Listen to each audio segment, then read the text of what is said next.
Howdy, howdy, howdy. Well, let's get the camera off. Don't need that.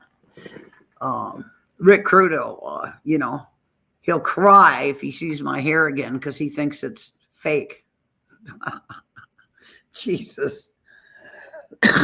Everybody needs to be bald or he'll cry. Not that I give a red rat's ass. Anyway, welcome everyone. Hope you've all had a good day so far. Hope you had a great evening last night. Hey, same old, and Wendy.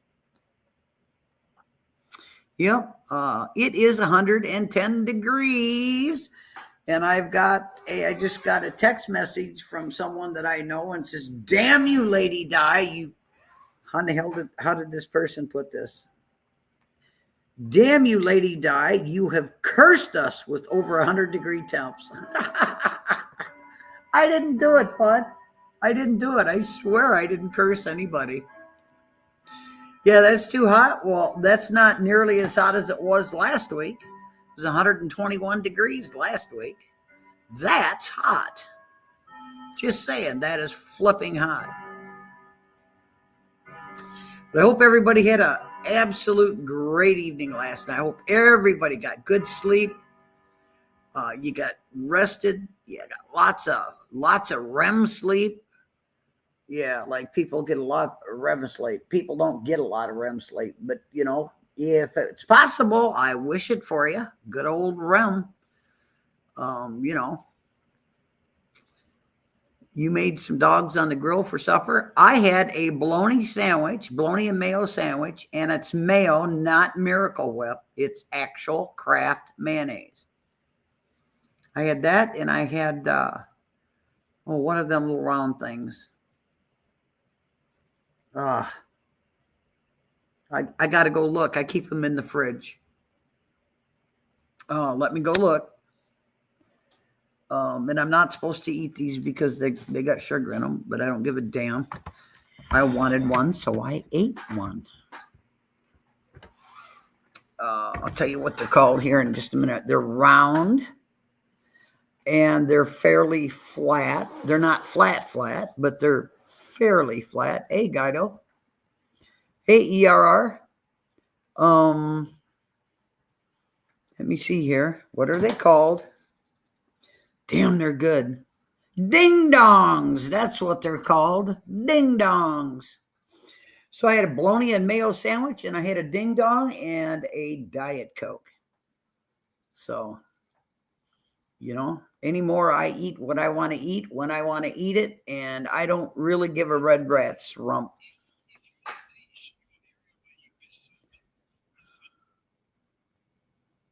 Somebody is bleeding over really bad. I don't know who it is, but somebody's bleeding over really bad. Babylon. Hello.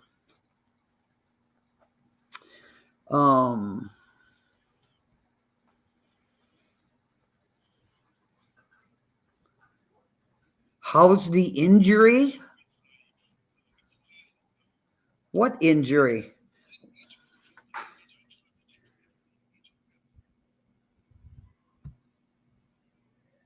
What injury? Mr. Albert Mel. Hola. I don't know what the other part of it. Hola, y'all means hello, all, and I don't have a clue what else you said. ERR had an injury.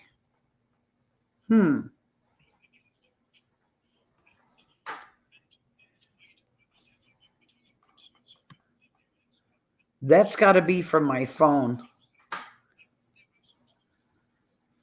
What up? I'm up. You're up. What did you, how'd you get injured there, ERR? What did you do?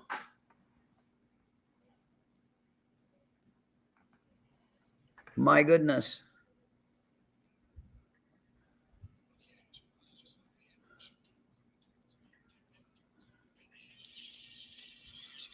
No?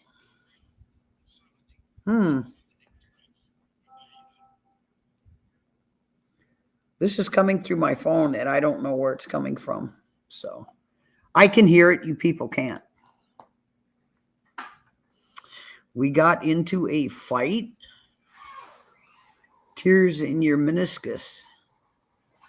Or tears in your meniscus. Yeah, your kneecap. Yep. I had knee surgery for that. Yep. Oh, well, thanks for the translation there, Albert. It's been a while since you've been here.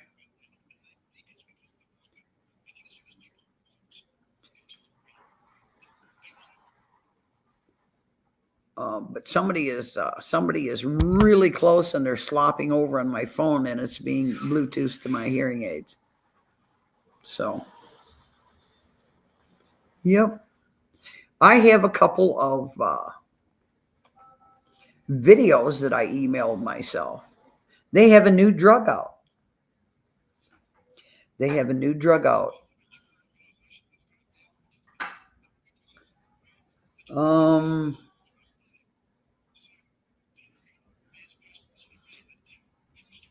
No, meniscus is it's between it's right behind your kneecap, and it's what cushions your knees from bone on bone. That's what that is. You made a song for me, ERR. Wow. Oh, wow. Your wife booked you a trip to Hawaii? Wow. Good deal. Be thankful it's not in 2019. So you'd be stuck there for 15 days for, the C word, the C-19 word. I'm just saying. That's what it is. I found it. Now it's going to stop doing that. Yeah, for both of you, good deal. Well, can I play it without getting struck? ERR?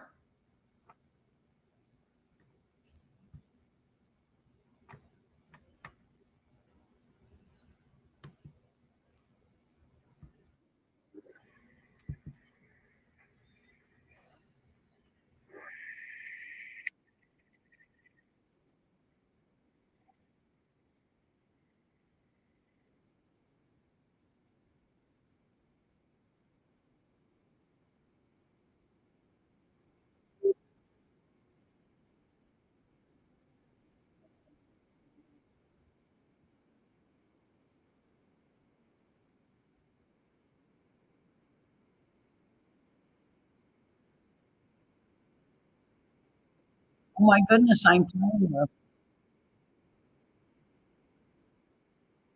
Lady Dies laughter.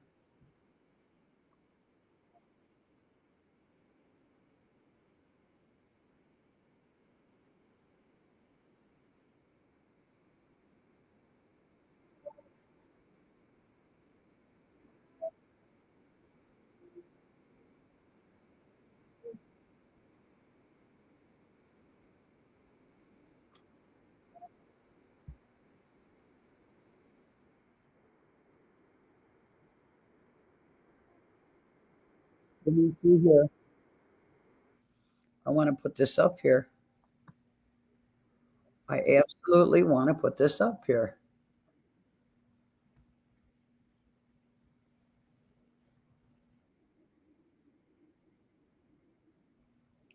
Um, C-19 word. Yeah, what's that? It came out in 2019. Uh, Albert.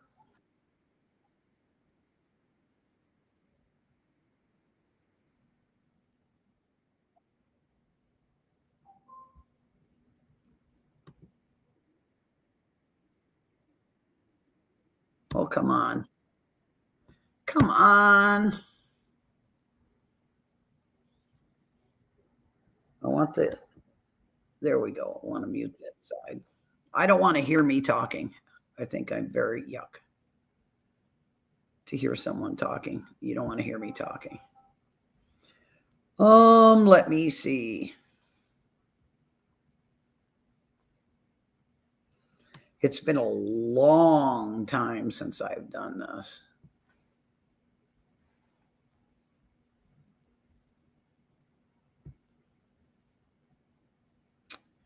Nope, not that. Dipstick. I want present. And it is a file. Let me see. Extra camera, video file, image file, screen share. That's what I want.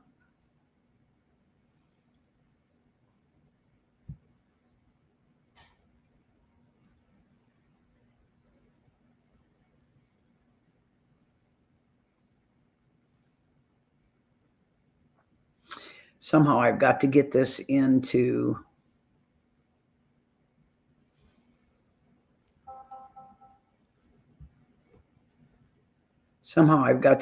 into screen share, Jesus.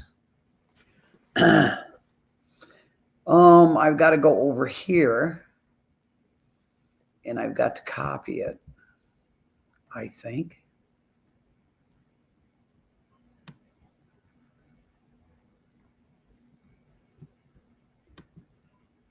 Copy. Then go back to StreamYard, hit the present, El Presento, screen share.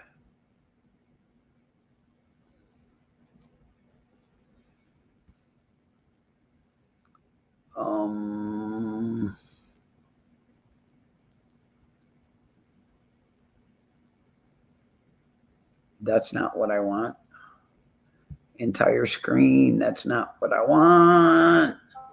Chrome tab, is that what I want? There it is. Share.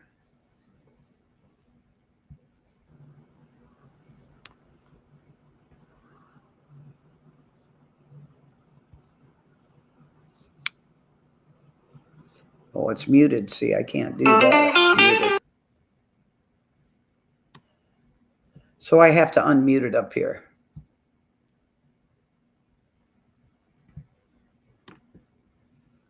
Unmute. There we go. Let's try it again.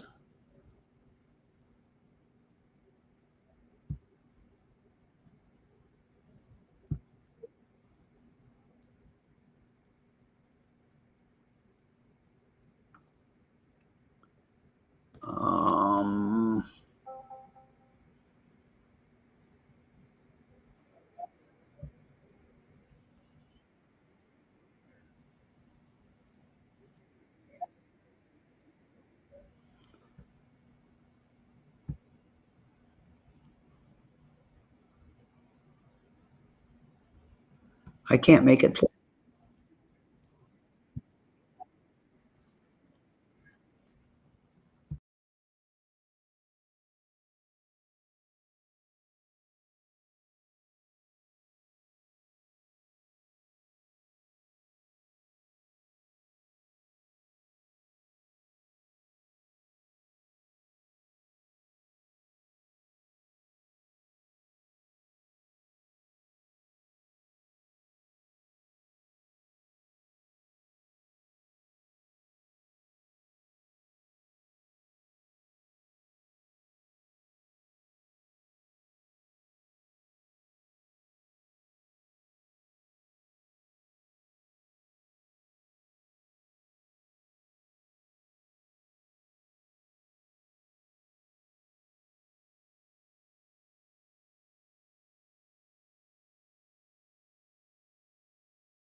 Share screen should be off, and I should be back.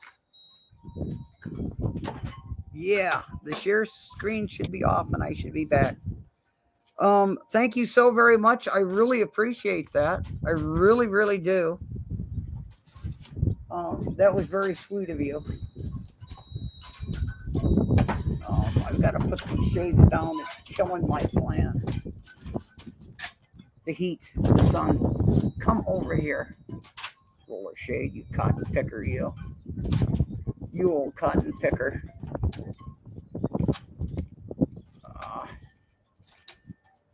Come on, come on, come on.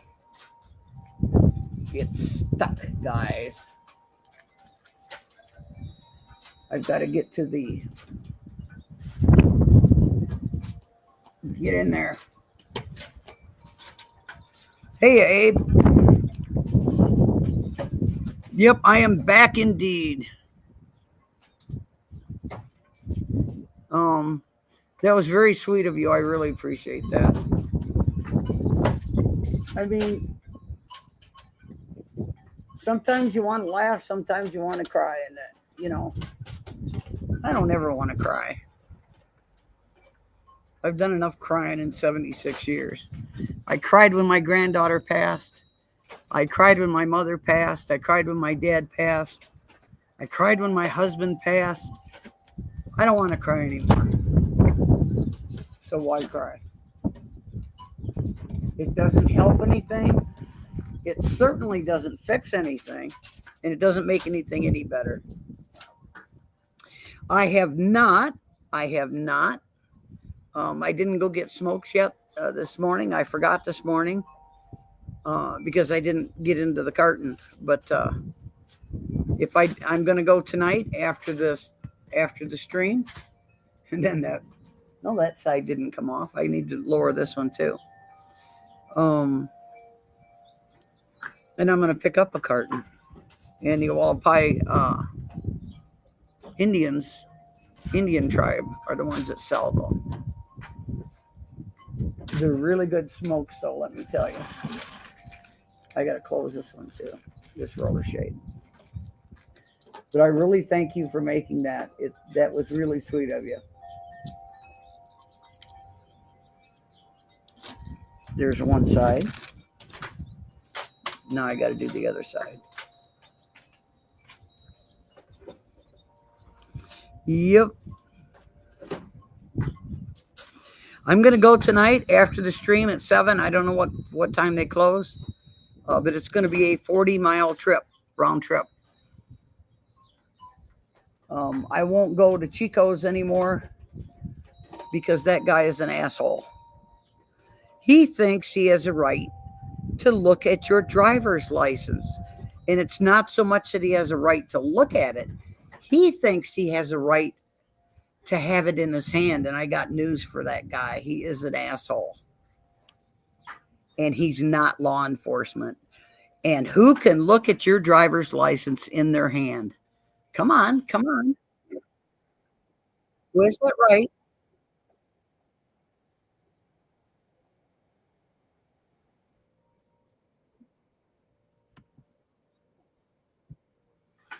Who has the right to do that? To take your driver's license in their hand? Law enforcement, right? Hey, TOS. I did listen to the song. I did. I thought it played. I shared screen with it. I thank you so much. That was a very sweet song. I really appreciate it.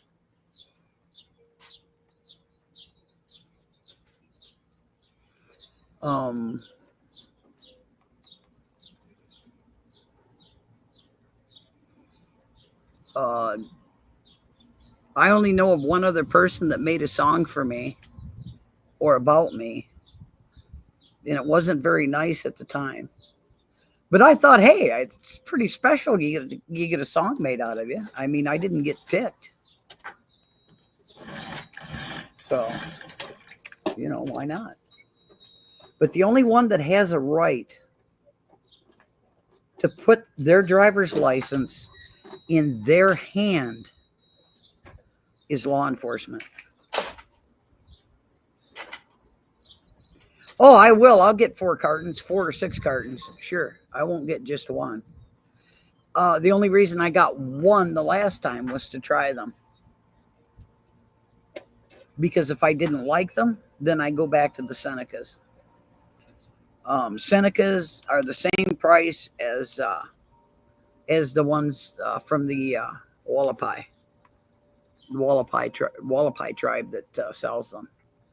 And I like to support the Native Americans. I really do.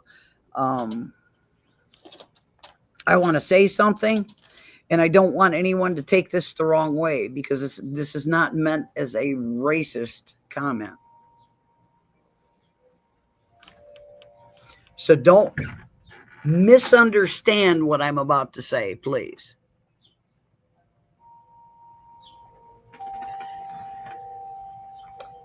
The African Americans were used as slaves, and they were treated like shit from the 1800s. However, if you know the actual facts about that, it was different tribes of African Americans that did that to the African Americans. They were just different tribes. And they had a right to bitch. They had a right to complain. They were put on ships. They were chained together. A lot of them died. Their bodies were thrown over when they died. They treated him really bad. But I'm Greek, and I don't know of any Greek people that ever had a slave. And even if they did, it wasn't me. The ones that have a right to complain and bitch and moan and groan and bellyache today are the Native American Indians. Their land was stolen. Their gold was stolen. Their people were raped and unalived.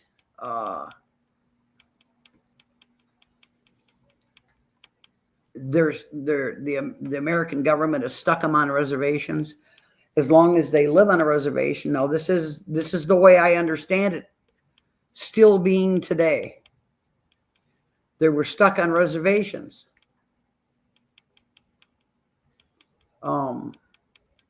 As long as they live on the reservation, they can go off the reservation, go get a job off the reservation, and they can work.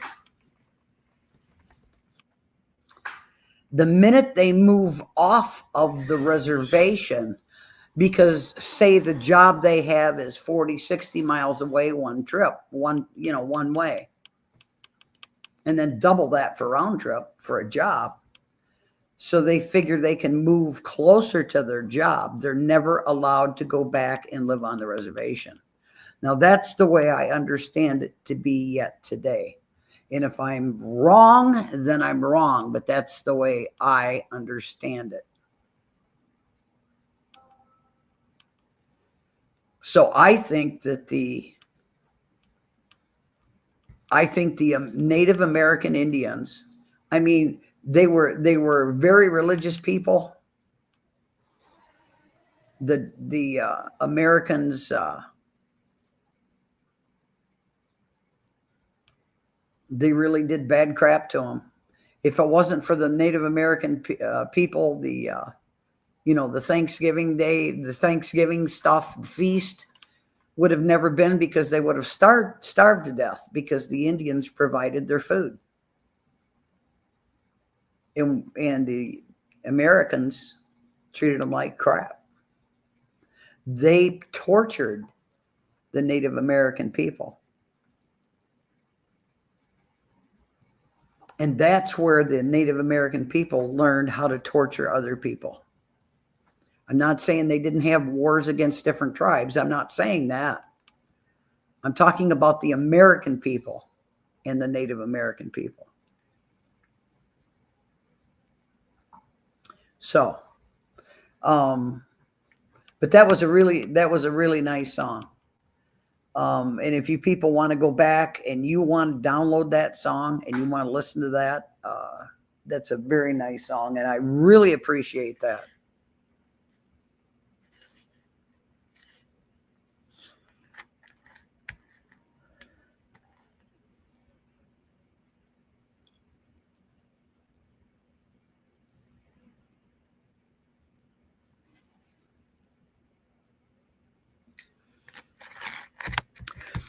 And I don't think you people understand Abe. I think that's a lot of the problems that you have with Abe. That's just my opinion.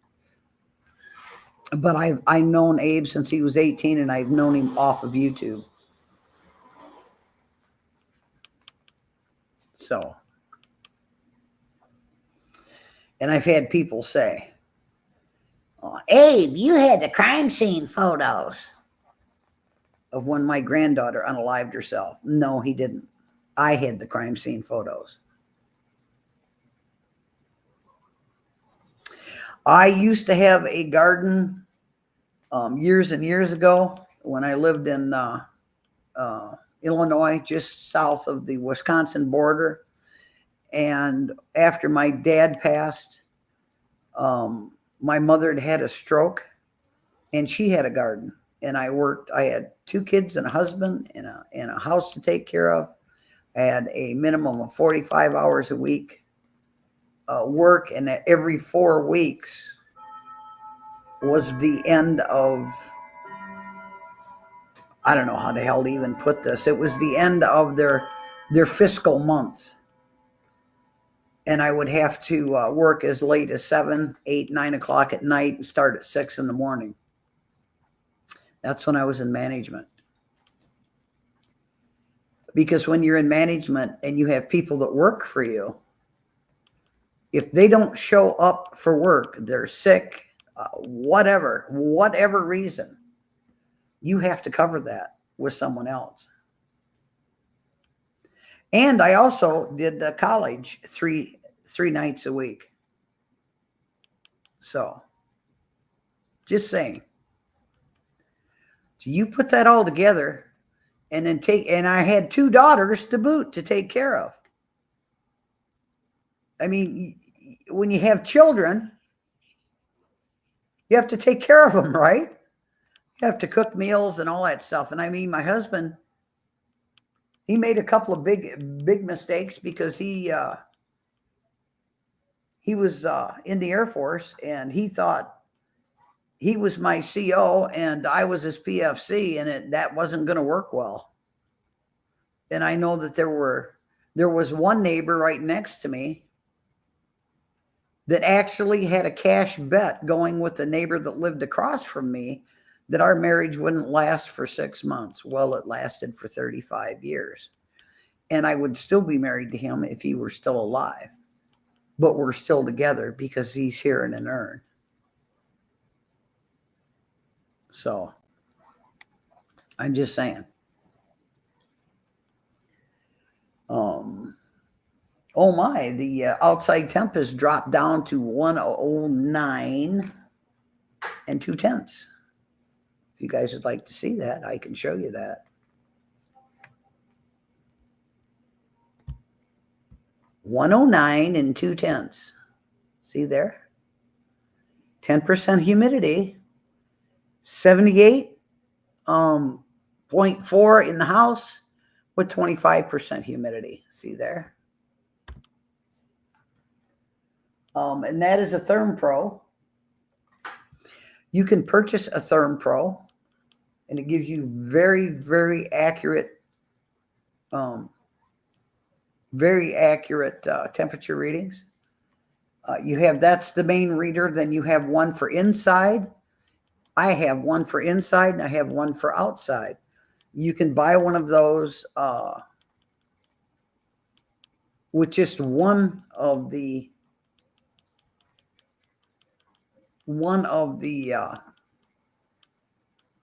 temperature gauges, which hooks to the main reader, or you can get 2, and you have to program those together.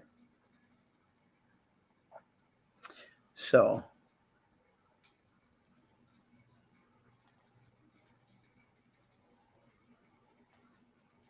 I guess I kind of missed the thing with TOS. They didn't really say anything wrong. I just don't want people attacking me about RP. I don't know what RP is. They used Too Far for a while, but got bored because I ignored them. Okay. You worked for the railroad and you're telling me that that was just a hard, tiring job. I'll bet it frickin' was. I'll bet it was. I'll bet it was a really pain in the back, man.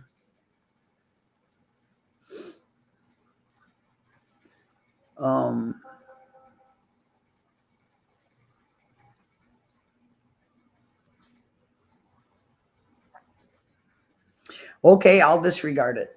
I'll disregard it.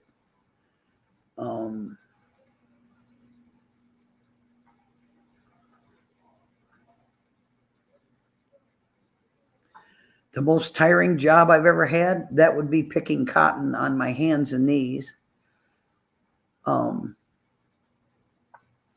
it was so dark in the morning, you couldn't see the white on the bolls, to all day long, to when it was so dark at night that you couldn't see the white on the bolls, and you're in the sun, and they're, you know, you want, well, did you use sunscreen? No, hell no, I didn't use sunscreen. I was 18 years old. I was stupid. I ran away from home. Wound up in Tennessee, and I wound up picking cotton for 60 cents 100 pounds. And I screwed up the other day when I put in there 60 cents a pound. It's not 60 cents a pound. It was 60 cents 100 pounds. And I pulled along in the cotton fields a 14 or 16 foot canvas bag, and they would knock off 40 pounds for mud on the amount of cotton that you picked, and it had to be clean. You could only have the cotton that you pulled from the plants. And the way that you pick cotton, I'm going to show you. The way that you pick cotton, if this is the cotton stem and the cotton is in here, I'm going to turn my hand this way. You have to do this. Outside, then squeeze and pull up. These are all like razor blades, the bowl that the cotton sits in. Anybody that's ever picked cotton will tell you the same thing. And you go along on your hands and knees, and they would take off the 40 pounds off of the 60 cents 100 pounds for mud on the bag when there was no mud on the bag. And when they weighed it, when they weighed the bag, the most I ever made was 60 cents a day, because they would deduct 40 pounds off of the weight of the bag and 40 pounds for the mud. So the most I ever made was 60 cents a day. I used to do farm work. I love farm work. My husband and I used to go to his uncle's farm. He had a 500-acre farm, and he raised Black Angus. He had one of the great big huge round balers, and he had several old tractors. He had Internationals, and then he had new tractors. He had a 40-20 deer and a 40-40 deer. I have mown hay and alfalfa, and then you let it lay there for 1 to 2 days to get the moisture out of it. Then you go back and you flip it. That's each row. And then you flip it, and you wait another 1 to 2 days and pray that you don't get rain. And then you go back and you double up the rows. I've spread manure with a manure spreader. They had I don't know what the hell it was called, but after you plow a field with disc a field, it looked about like, I don't know, like kind of sort of like a metal bed frame. It was just a big square box or rectangular, not a box, but a rack type thing. And then you would go back and you would pull that and smooth the rows all out, so everything was all smooth and ready to go. And then they'd go back with the plow and they would plow furrows, and then you go back and you plant it, and then you wait, and then you pray for rain. He used to grow his own alfalfa hay mix. He would do his own wheat, and wheat, you cannot harvest wheat until it's all golden yellow, and you use a combine.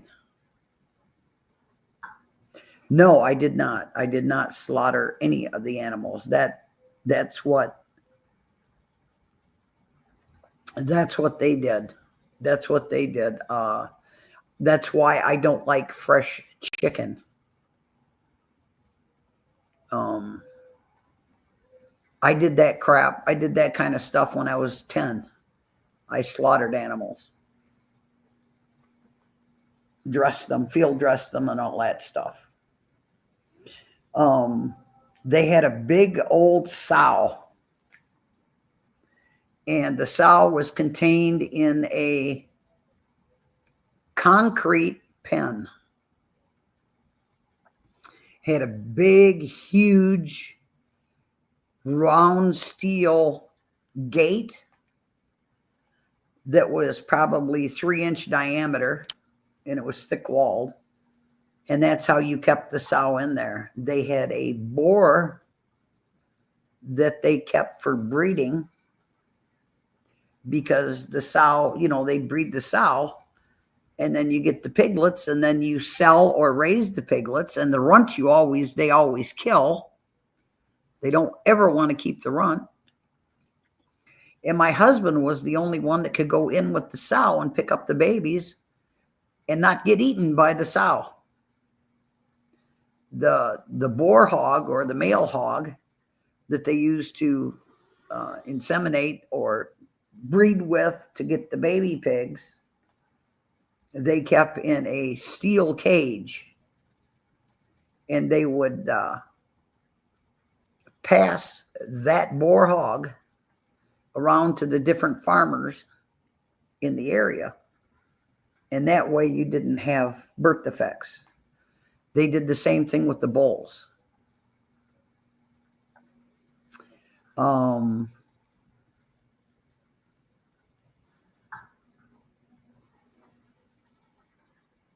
used to move the bales.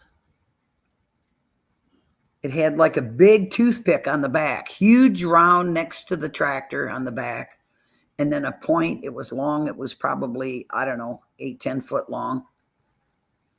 And you back up to the big round bales of hay, and you would go put them at the beginning of the field, and you would all line them up end to end. The boar hog would eat the babies, yes. The sow got out one time, and these people were fairly poor. They didn't have an incubator for the eggs. They would raise their, hey, a Patriot.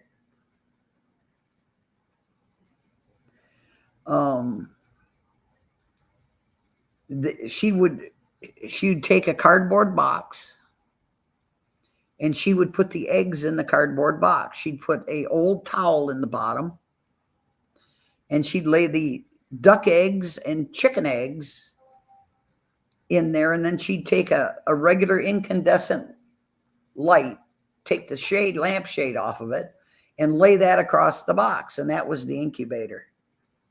When they got big enough, when they hatched and they got big enough, she would turn them out loose. Well, that sow got loose one day. The sow got out of that concrete pen, and she was running alongside these baby chicks and baby ducks. And she was just reaching her head over, grabbing them and eating them. And my husband's aunt got really ticked off, and she goes in the house and comes out with a double barrel shotgun. And she said, "That's it." And she didn't swear. These people didn't swear. They wouldn't say crap if they had a mouthful of it. And she's going to kill the sow. Of course, that's not gonna go, because here's my husband's uncle saying, "Oh, hell no, you're not going to do that. You're not killing my sow." The way you tell a baby duck from a baby chicken, there's two ways. My kids were young, and they're putting, and they've got working horses there too. They've got all quarter horses, working quarter horses. And he like I said, he raised Black Angus. He would go out and look for dead calves every day. And he'd ride a horse out. My husband, they had an old roan cow, and my husband called her, and they called her Roni. She was red and white. And they would milk that cow for table milk and cream and make their own butter. And she would sit and put the cream in the quart butter jar, turn on the, screw on the lid after, put a little pinch of salt in there and sit there and shake it. They'd make their own homemade butter. That's how I learned how to make all that stuff. But it didn't bother me. I loved that farm work. I loved it. They had a machine shed that the cows would come up and go into, and there was so much manure that the opening for the machine shed had so much cow manure in that the cows were rubbing their backs going on the top of the doorway, going through to get into the machine shed. And they would go in there for, heat and if it was raining, rain relief. And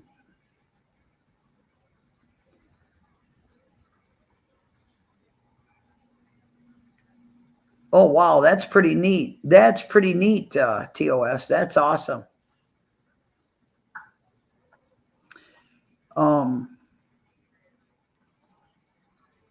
Cows, horses, steers, the bulls, if they didn't have some place to get underneath cover when it would rain, would get rain rot on their backs. And that's a vet call. So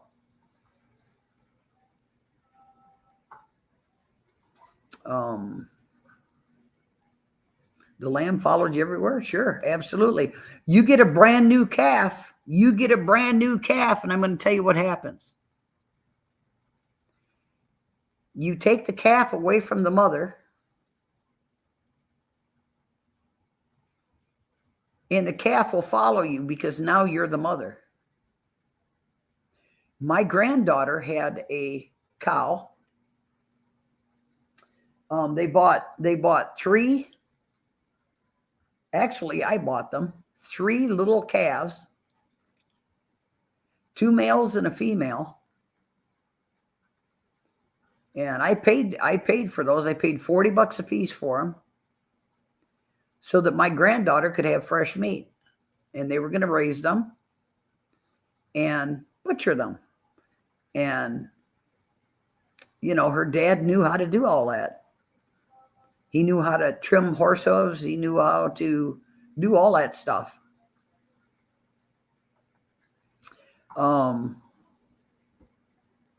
But if they get stuck out there, in the rain and there's no cover, they'll get rain rot. So,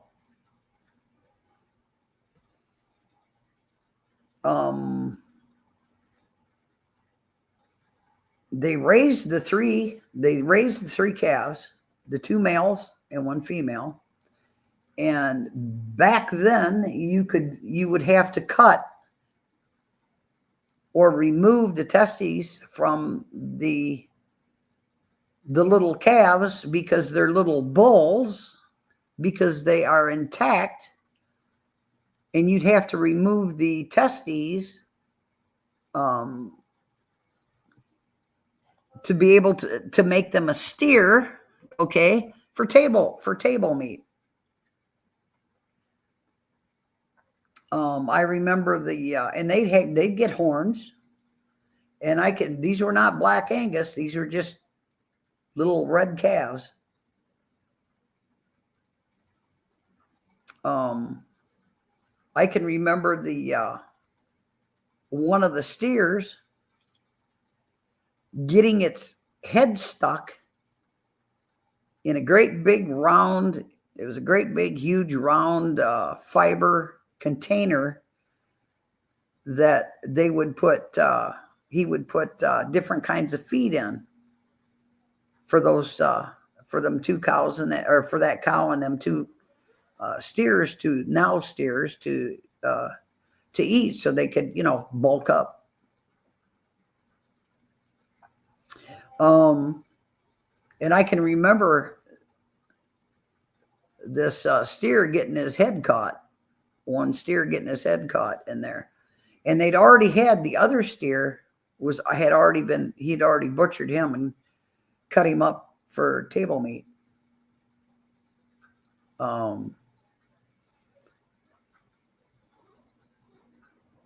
My granddaughter's cow, because there was 1 cow out of the 3 that I bought, she nicknamed her Moo Moo. And Moo Moo would come up behind you. One of my husband's uncle's quarter horses had the same problem. But Moo Moo would come up behind you, put her nose as you're walking in front. She didn't do this to my granddaughter, but she'd do it to me all the time. Put her nose in between my calves and pick me up and throw me, because I guess I wasn't walking fast enough to suit her. In order to be able to get milk for butter and cream and table milk out of a cow, you have to breed them. And then after they have their offspring, then their milk comes in, the cholesterol comes in and all that crap in the beginning, and then you get the milk. And do you know how to actually milk a cow? Do you actually know? Have you ever actually milked a cow? And I would imagine, TOS, that goats or lambs, sheep, you have to, if you're going to milk them by hand, you have to do it the same way. You don't just take a hold of the teat and squeeze it. And I had never milked a cow before. And when I was on my husband's uncle's farm, and that old roan cow was there, red and white, and they used her for table milk and all that stuff. Made their own butter and all that stuff. My husband says, why don't you milk old Roan this morning? Because I mean, if you stand back and you watch someone hand milk a cow, you don't know what they're doing with their hands. So what you have to do, I'm going to show you with my finger. If this is a teat, and most cows have 6 to 8, you have to do this and cut it off at the bag, and then you squeeze. So you got to do this and squeeze, and every time you lighten up on that, then the teat fills with milk. So you got to do this. So my husband says, go ahead, give it a shot. So he handed me the bucket and he handed me the stool, the milking stool. And it was a one-legged with a platform on it stool. You put it underneath your butt, put the bucket underneath the cow. You took a cloth and washed off wiped them down, wiped their bag down, wiped their teats down.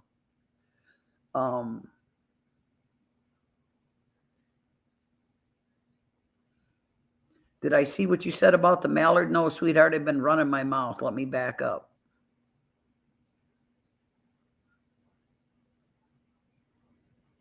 There's the baby goats and ducks. There we go. I saw a mallard attacking a duck a few days ago, and it was taking the duck under the water. Absolutely. Absolutely. All of a sudden, the duck ran out, and the mallard was chasing it. Yep. Geese are one of the best. They're better than farm dogs. If you get a six geese, and you run them in a gaggle there at the farm, you're not going to have any trespassers. Let me tell you. I know that this cow had 6. She had 6 teats. She had 6 teats. I know they've got 4 stomachs. But this cow had been milked. My God, her bag was so huge. And you got to do that twice a day, morning and night, morning and night, morning and night.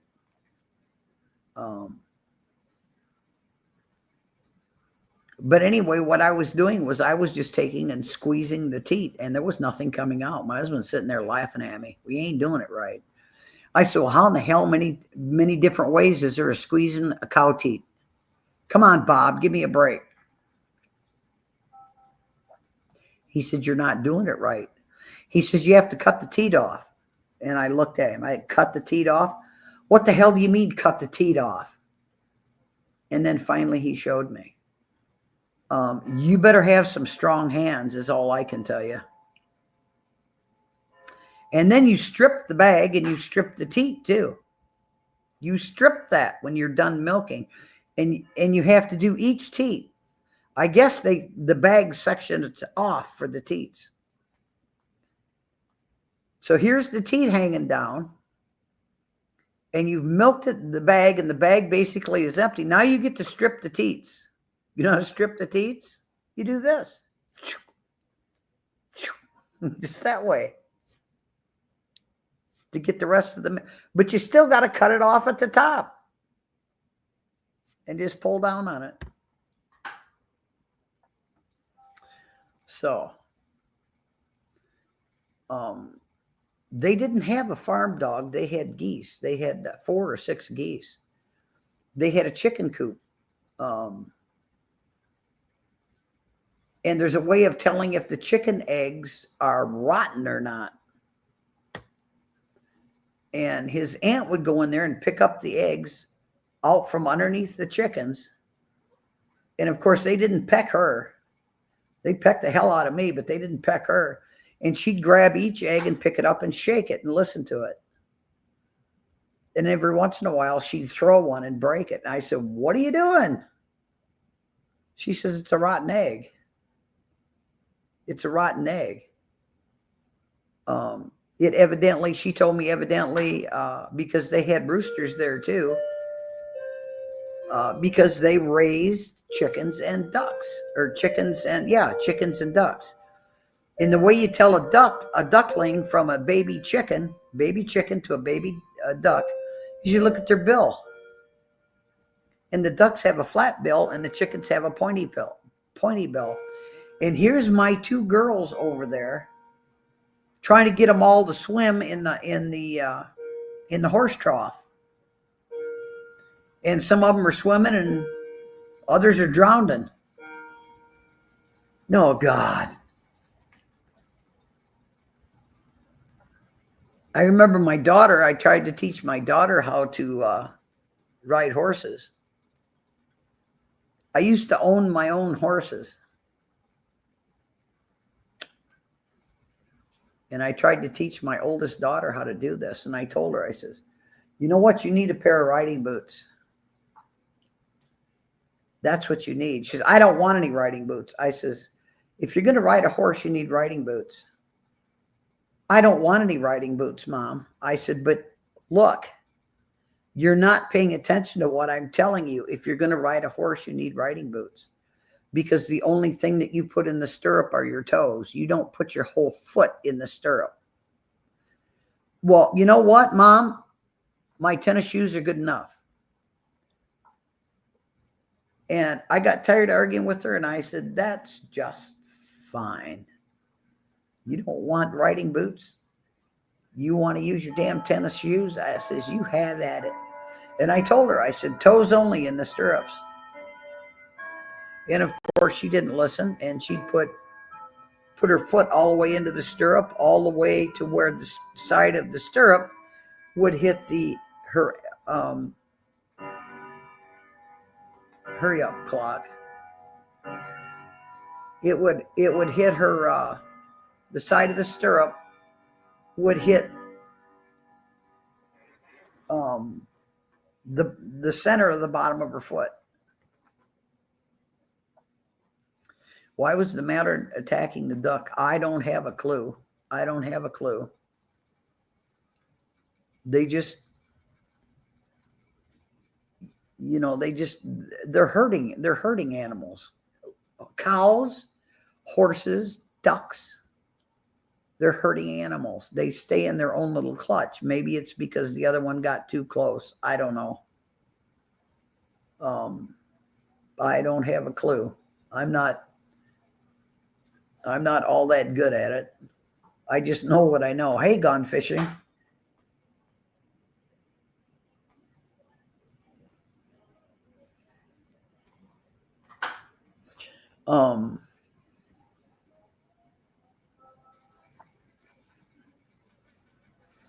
Any shoe with a heel? Well, tennis shoes don't have a heel, my dear.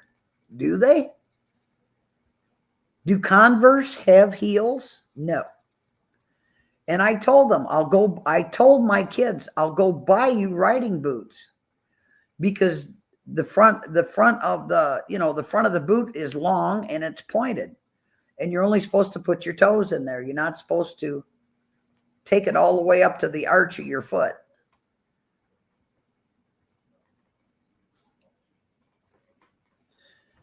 I wanted to.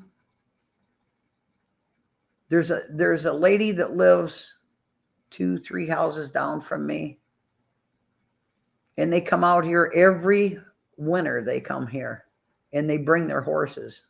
They've got 2 horses, a stallion and a gelding. And when I moved in here, she came up to my door one day and she said, do you like to go horseback riding? I said, I love horseback riding. She said, would you like to go? I said, I'd love to go.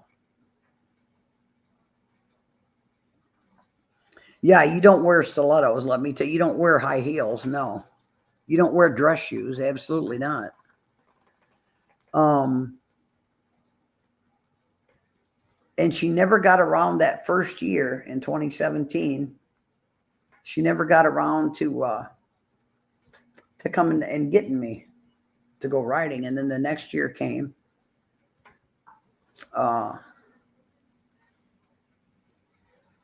And winter rolled around and they came, and she didn't come back to get me to go, and I didn't go bug her.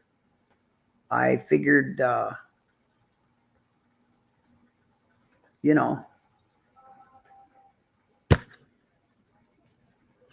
figured if she wanted to, give me the invitation again, she would come to my front door like she did the first time and invite me. So, but I never got to go again. And that was one thing that I wanted to do. And of course, there's no way in hell now. There's just no way in hell. Hell would freeze over before you could get me on a horse again. So, but I can remember I wanted to saddle this horse that my daughter was going to ride. And you got to pay attention because they'll bloat. They'll take a deep breath and they'll push their stomach. They'll push and their stomach will get bigger.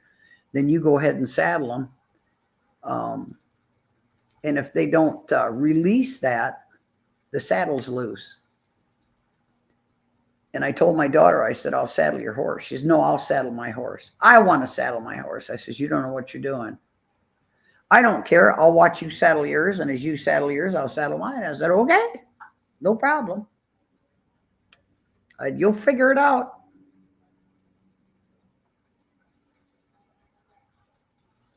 So I put the blanket on, put the saddle on, put the rest of the tack on. And what she didn't do was she didn't get the horse to release the stomach.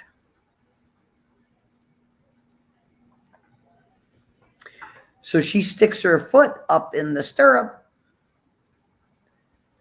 and instead of getting a hold of the mane and then with her left hand and the back of the saddle with her right, she gets a hold of, and these are Western saddles. She gets a hold of the horn with her left hand and gets a hold of the back of the saddle with her right and steps up. And when she goes to step up, the horse releases the bloat for the stomach. And what happened? What happened? The saddle slipped sideways. And she's now sitting basically in the saddle on the side of the horse, and the horse is running. And what does it do? It runs into the fence. It runs into the damn fence, And, then my daughter got mad at me and she says, the hell with you and the hell with the horses. And I don't ever want to ride a horse again.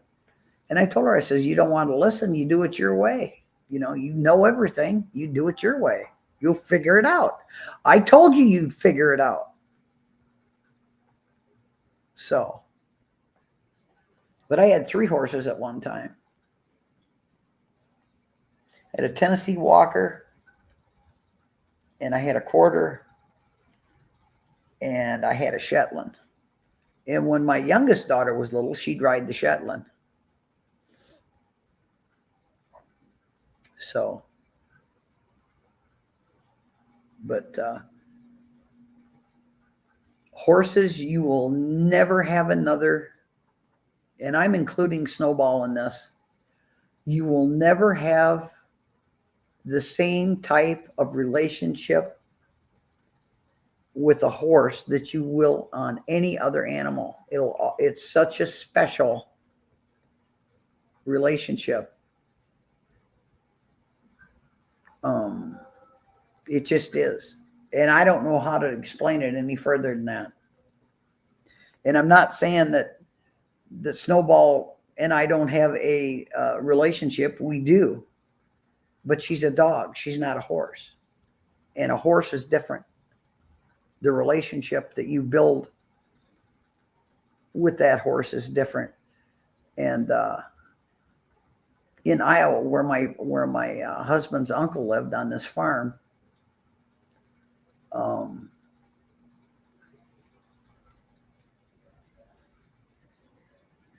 I don't know how to put this. he had a young quarter horse that had never been ridden before. It was a mare, and she was young. And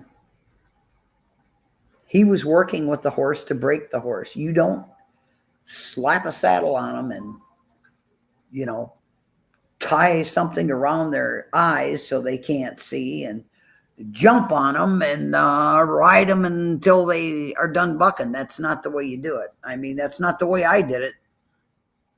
That's not the way I did it. That's not the way I broke horses. You went to console the duck, but the duck wasn't having it, huh? Wow. Wow. That's weird. Same old, same old. But if TOS knows, she can either say, you know, you're full of crap, Lady Di, or, you know, yeah, you're right. God, I just had a hearing aid sound sending V's.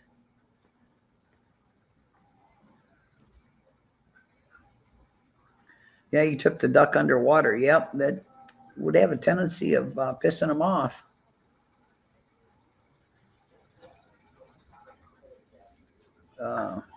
I don't know.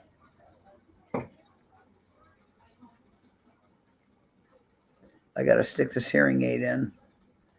I'm going to stick them both in because the that was the right one. The left one isn't far behind.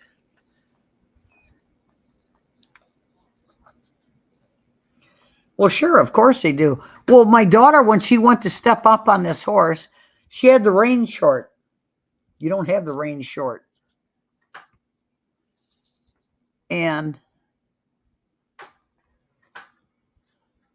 when she went, she had the reins in her right hand, and then she reaches up to get a hold of the saddle horn. And then when you do that, you bend the horse's head over to you. Well, what's the horse going to do? It's going to take a step sideways, right?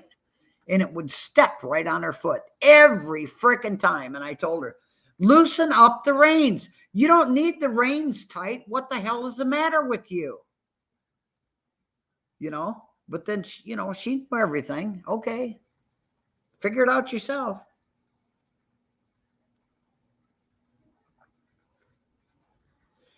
Yep. Yeah, it's true. That's very true, TOS. That's very true.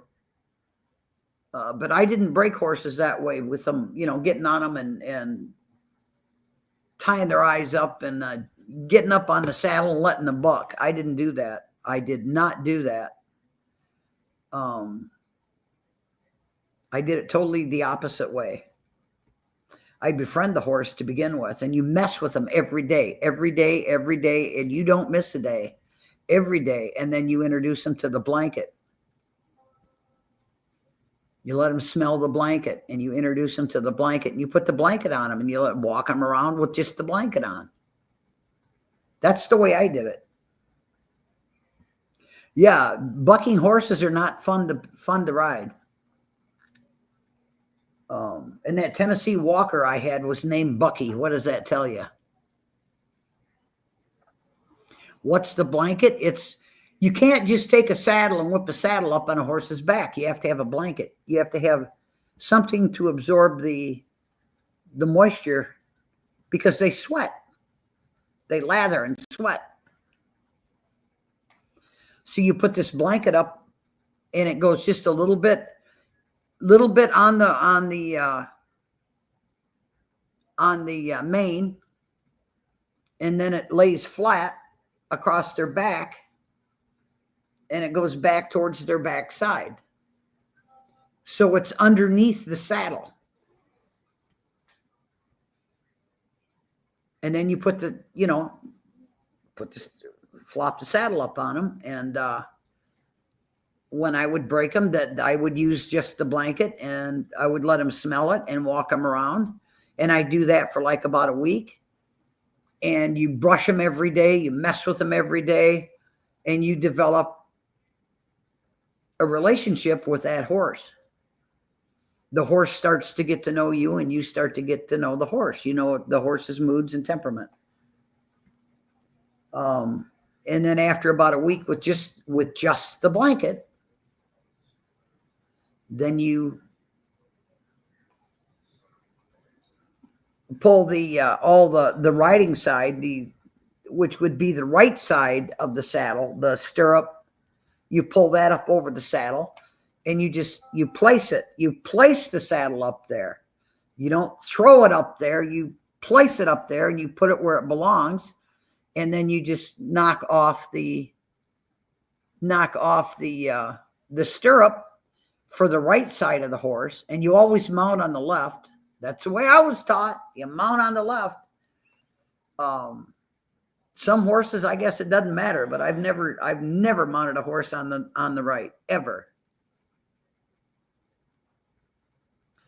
Well, yeah, some of them bite. Sure. Some of them bite. Yeah, that Bucky, that one, that Tennessee Walker I had wasn't very nice. He liked to buck and he liked to bite. And I didn't put up with that. I just didn't put up. I didn't, and he'd kick you if you're not careful. He'd kick you when you were saddling him. When you'd reach underneath to get the girth strap, he'd kick you with his left rear leg.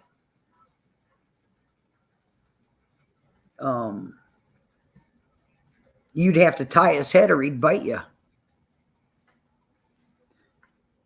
And you talk to him and you mess with him and talk to him. You don't allow him to do that stuff. And I got pretty fed up with him. After about 6 months, I got pretty pissed off at him with this damn biting. And I let him reach back to bite me, and I'm saddling him.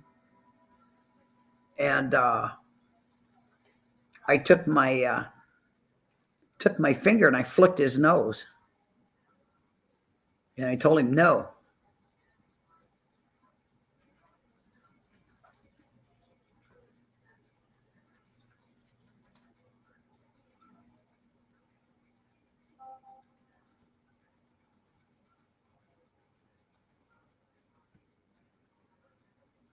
Yep. Yeah, you don't want to let a kid get scared. You don't want them scared of a horse. Most horses that I've ever seen that were broke. Now that Tennessee Walker that I had was only green broke. It wasn't totally broken. And he would rear up. He was a striker. He'd rear up, and then he'd go in a circle. You sucker.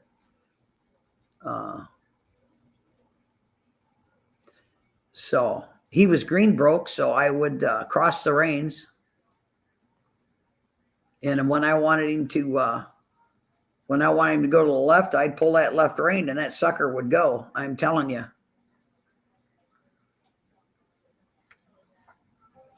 Yeah, most horses always do bite at some point in time, but you don't allow them to do that, man. I never allowed them to do that.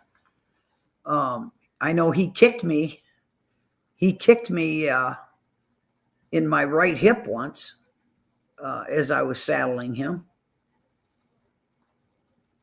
And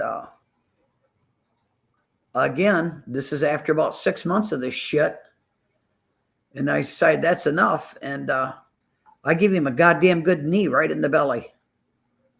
And I told him, I says, you kick again and I'm going to kick you back. You know? None of yours ever bit? Man. I don't know. The quarter horses my uncle had, or my husband's uncle had, didn't bite. The ones I had would bite. That Tennessee Walker, and they ride like a frickin' lumber wagon. They're not, a Tennessee Walker is not or the one I had anyway, was not a comfortable horse to ride. You want to spin in a circle? I'll show you spin in a goddamn circle. And I crank that goddamn rein all the way on the left, and then I'm sitting there bumping his belly, making him go and telling him, get up, get up, get up, get up, you know. And he's going in a circle to the left, and then I'd stop and I'd pull the right rein. Of course, the reins were crossed.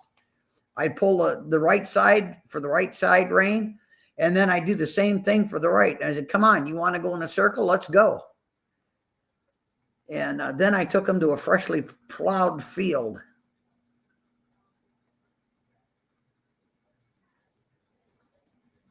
And he didn't like that either.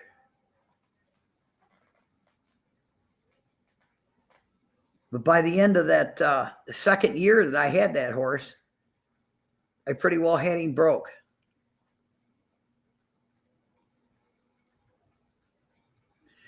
Well, some of them lay down and sleep. Some of them don't. Some of them just stand there with their head down. You know, it depends on the horse that I've seen.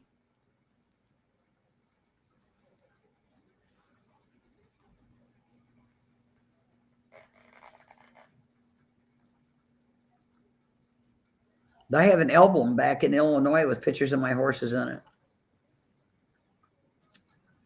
My granddaughter had 4 horses, and they were paints.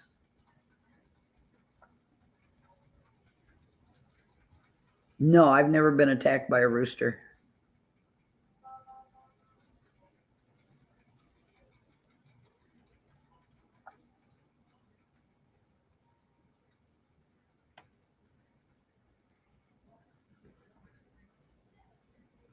Well, yeah, if you're mean to them, sure. What else? What else are they gonna do? What else are they gonna do? You know.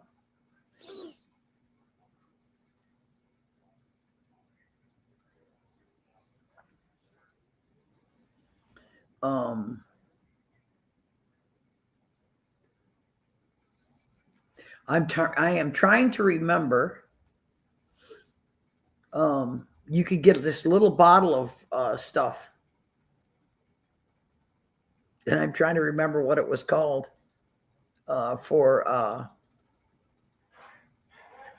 healing up a horse that's been bitten by another horse. Horse flies that take a hunk out of them. Barbed wire fence, they get scratched up and cut on. I can't remember the name. I mean, I'm 76, and this is back when I was, 20, 22. I've never had pet goats. Nope. Nope. The only pets I've ever had were dogs or horses. But I used to like to trail ride. And I didn't like to ride alone because I think you're foolish if you ride alone. If you get hurt, you're going to lay there. You know?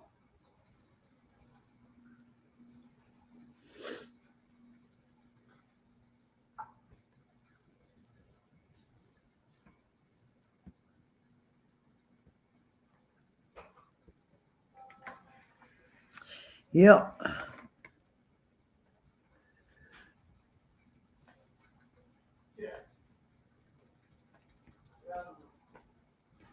Yeah, I don't know. Snowball. Yeah. Leave him alone. He's busy. Yeah.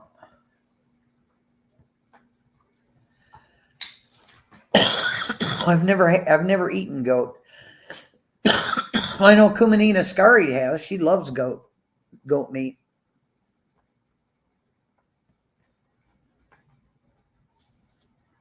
Have you ever grown fruits in the garden? Well, I've grown tomatoes. Those are fruits. I've grown peppers. I've grown carrots, peas, beans, kohlrabi, watermelon, and pumpkin.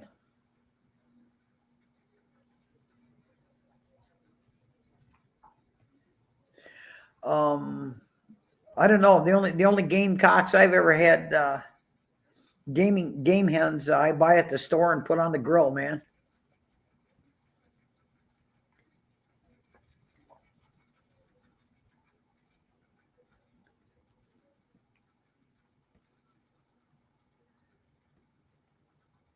TOS, you ever had one with rain rot? You ever had a horse with rain rot?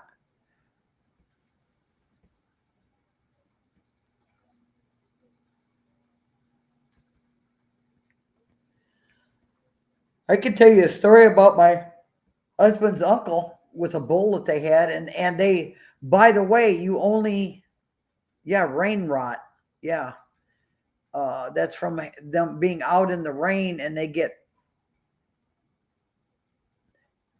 a crap on their back where the saddle goes, and it's called rain rot. It's a like a virus or it's a skin condition that they get.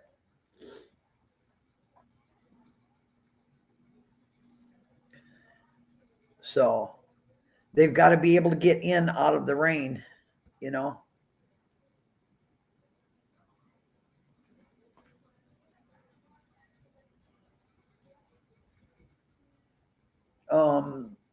They would circulate within the same area of farmers, would circulate the bulls every 2 years too. Otherwise, you wind up with defects, birth defects. And he had one bull that was too damn lazy to walk, 20, 30 feet down to go through the gate into the heifers and the cows for breeding. And he got his foot caught in a barbed wire fence because he decided to go through the barbed wire fence.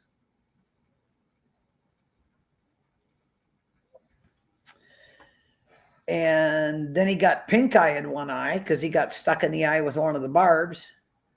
And I saw my husband's uncle with an aerosol can. I couldn't believe he did this. This is a Black Angus bull. The bull's neck was so big he couldn't get his arm around it. And he walked up and he had the aerosol can sticking in his back pocket, or either in his back pocket or his waistband of his pants. And he's steady talking to this bull, calling him old pal, and this is going to really make you upset and angry, but you shouldn't get that way. And he walks up and he put as much of his arm around this bull's neck as he could, and then he wrapped his front legs, both of his front two legs, around the front leg of the bull. Then he reaches around with his left hand and grabs the aerosol can and commences squirting this bull in the eye with this aerosol can of medicine for pink eye. He half ripped his hoof off in the barbed wire fence. Again, because he was too damn lazy to walk, down 20 foot more and go through the gate into to the heifers and the cows for breeding.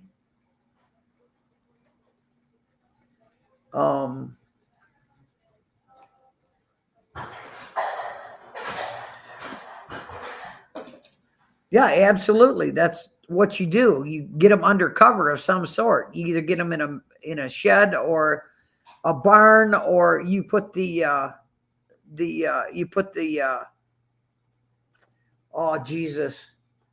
body wraps on them to keep the rain off of them.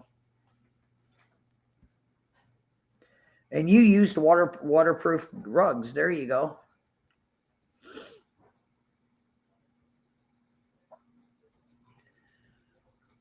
Anyway, he'd half ripped his hoof off. He got it stuck in a barbed wire fence because he was too lazy to walk down 20 or so feet and go through the gate. And he had to put salve on that.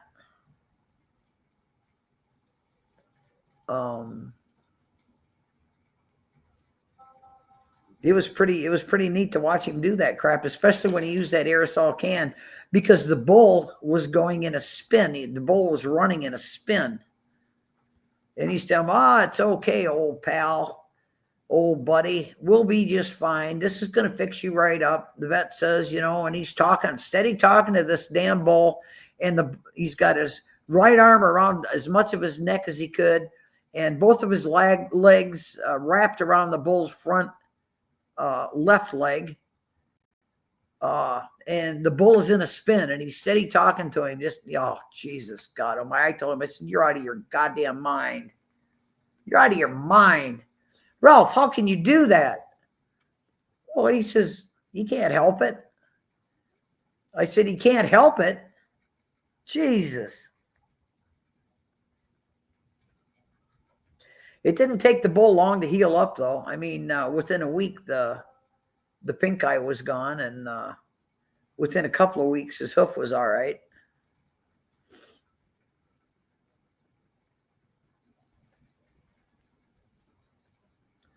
Yep. You ever seen a broodmare when you're riding down the road, and you're not supposed to ever ride alone. So my husband and I used to go ride down the road in Iowa, out in the country, down to this farm store. It kind of sort of puts you in the mind of a 7-Eleven, but it wasn't. Okay.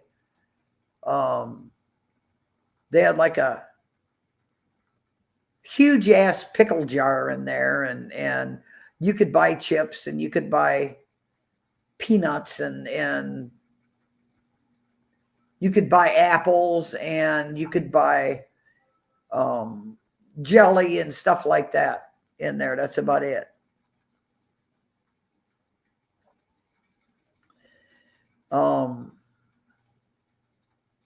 I know it took me until I was 21 or so. So I asked my husband, I said, how can you tell that's a bull? And he said, well, look at it. And I mean, you're looking at this bull far away across the damn field, I said, is that a bull or a cow? I said, I can't tell, because I said, we're too far away. I can't see any milk bags, no teats. He said, that's a bull. And I said, how can you tell? And he looked at me. He said, Diana, Jesus. I said, who else am I going to ask? Either you're going to tell me, or screw you, I don't ask you any more questions. He said, look at the belly of the bull. See the hair hanging down in the middle of the belly? Yeah. He said, that's a bull. I said, oh, it's got a hairy belly button? And he said, oh, Jesus, God Almighty, Diane. Well, I don't know. Didn't know the difference.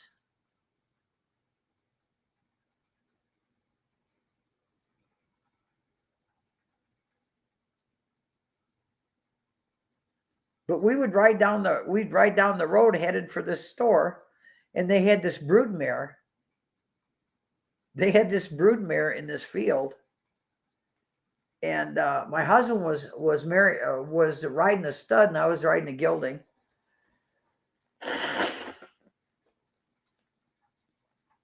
And this broodmare runs up to the fence, and she's whistling like crazy. And they've actually got milk bags on them. Broodmares do. This one did. Not like a cow, but a lot smaller.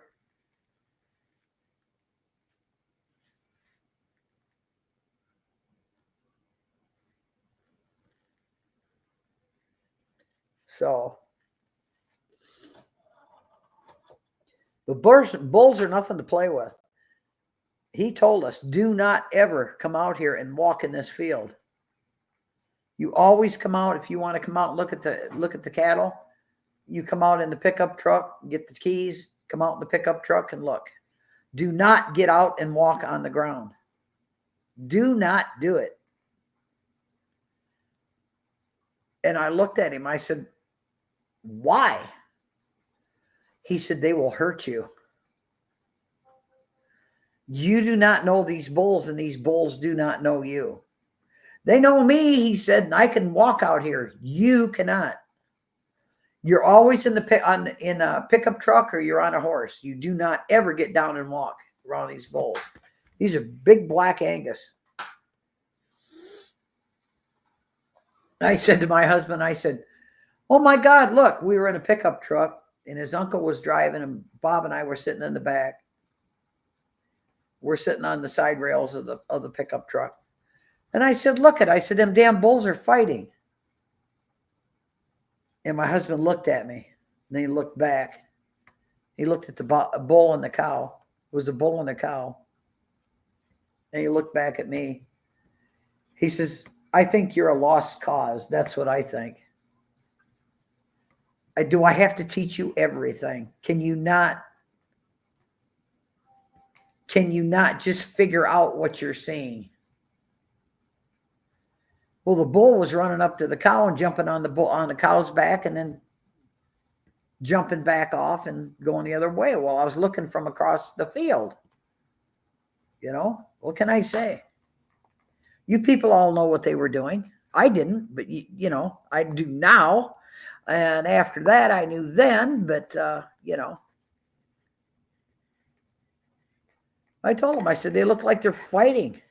He keeps jumping on her and then she takes off. And then he runs and does it again, jumps on her back. And then, you know what they were doing. Capon chickens. Have you ever seen a capon chicken?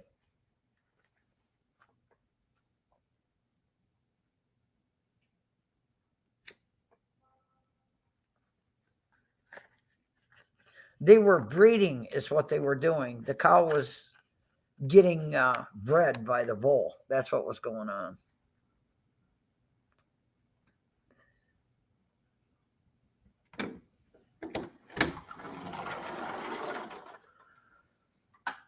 Yep. And his bulls had smaller horns, and he kept them cut off.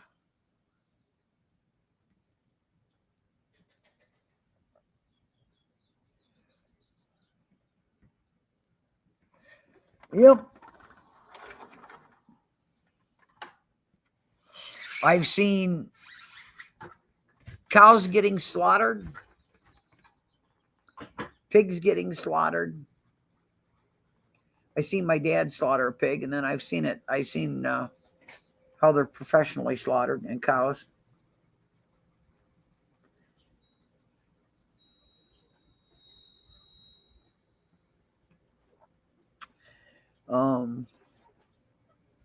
But my kids couldn't figure out why some of the chickens could swim and some of the other chickens couldn't swim. They were drowning.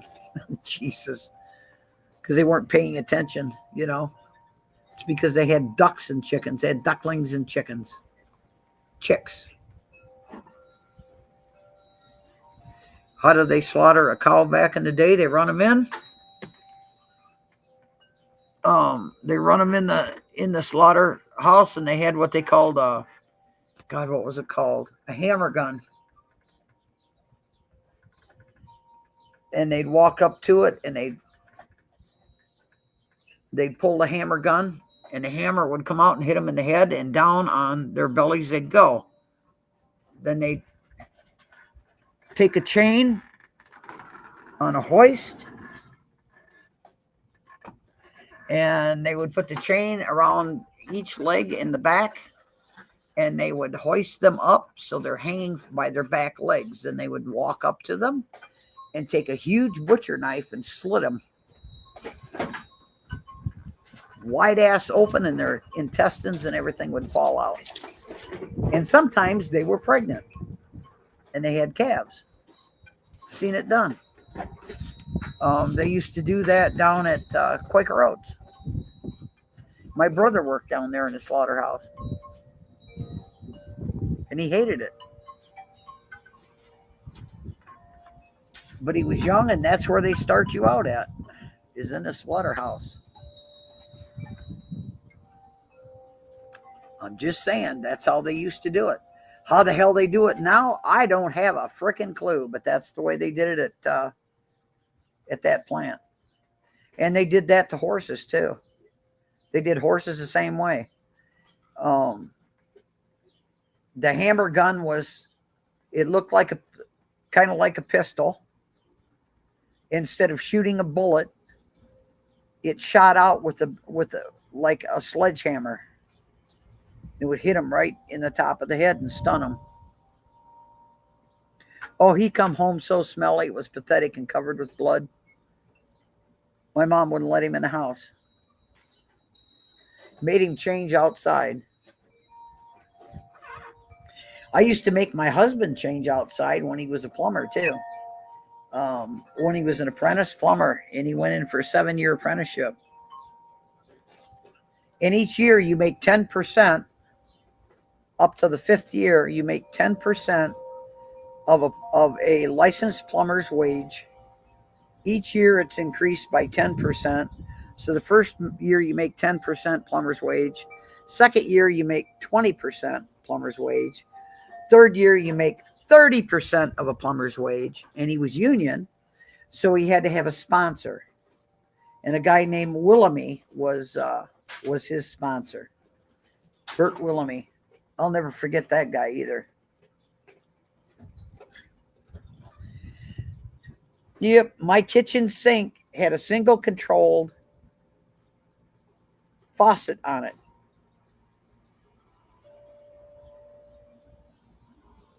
A capon chicken, they're huge. They are what's known as sexless chickens, but they're huge. They're about the size of a turkey, only they're a chicken. My sister-in-law used to raise them and sell them.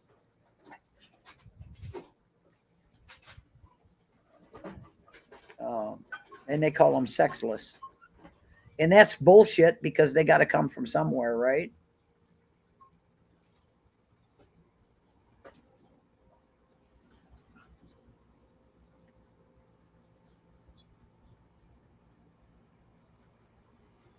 Yeah, they do it a lot more humanely. They don't shoot them anymore. Jesus Christ, they haven't done that for years.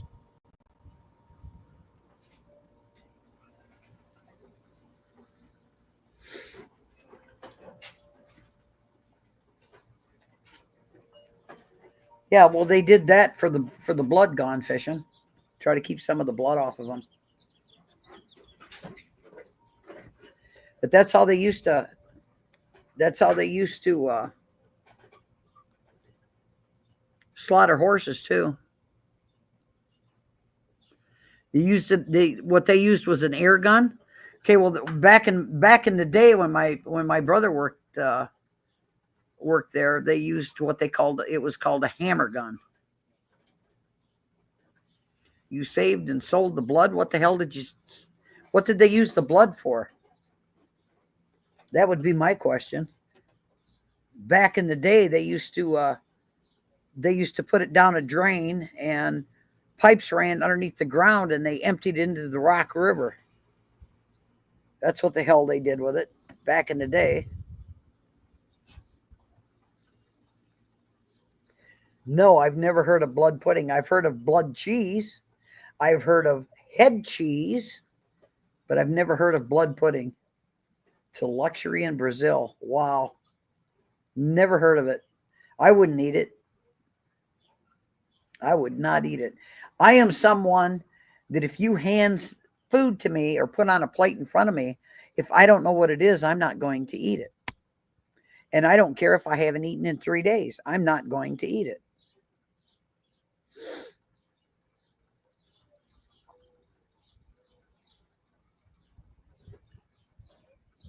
It's common to the UK too. Gross.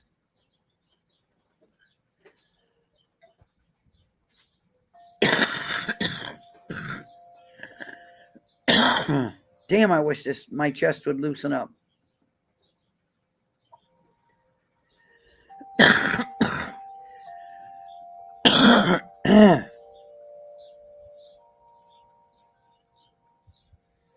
Yep.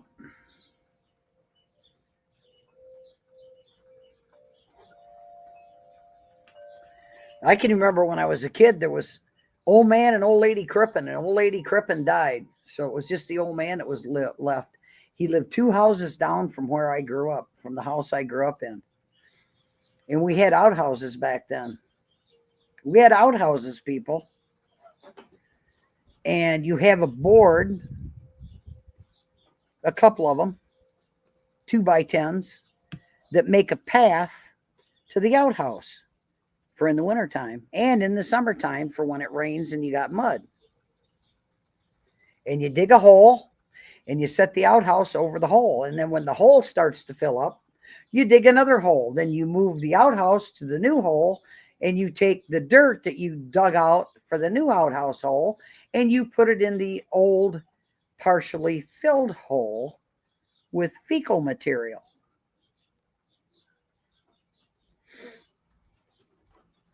She made, what the hell did she call it? She called it chocolate gravy. And all that was cooked chocolate pudding. She was a Southern lady, and that's what she called it, was chocolate gravy. But this old man, she passed, and he was left, and he was such a mean bastard. He would turn his lights on for trick-or-treaters. And then when trick-or-treaters would go to his door, he'd come out with a baseball bat and chase them away.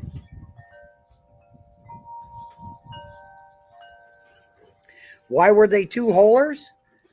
Because there were a lot of times you had two people sitting on the damn in the outhouse using the facility at the same time. You still have outhouses in parks. They're just blue and made of metal, and you're not going in the hole. I can remember going to a plumber's picnic one year, and I went into the outhouse, and there's no light. There's no lights. So you can't see anything. You open the door and you've got the daylight shining in, and you walk in. You don't, drop your drawers and you use it. You do what you went in there to do.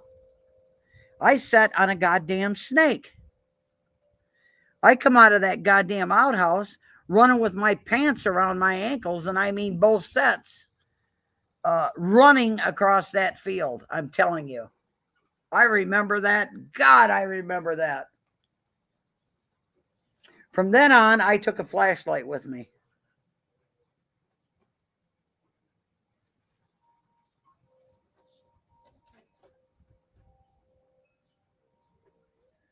I sat on a goddamn snake. I had to pee so bad I couldn't wait. I hated using an outhouse. They stink. They're nasty. They're gross. They're grotesque. When I sat down to pee, and I had to pee so bad that I couldn't stand it anymore because I hated going in there that bad, I'd rather go out behind a tree and squat than I would use an outhouse. I sat on a goddamn snake. I come out of that sucker like a bullet and ran with both sets of underwear and jeans around my... You'd be surprised how fast you can run with your underpants and your jeans around your ankles. My husband laughed like hell. From that day on, if I had to pee, I would leave the picnic, drive all the way home, and use the bathroom. That was it. And if, the kids were there, they had to use the outhouse.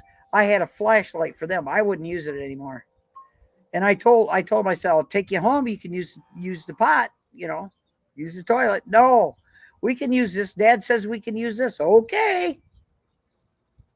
I would go in there with a flashlight, and I would stand in there while they were using it. Yep. They had a trucking company.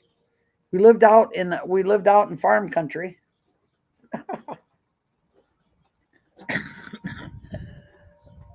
Dorn Trucking built a trucking outfit in this field where we used to go out and catch garter snakes when I was a kid.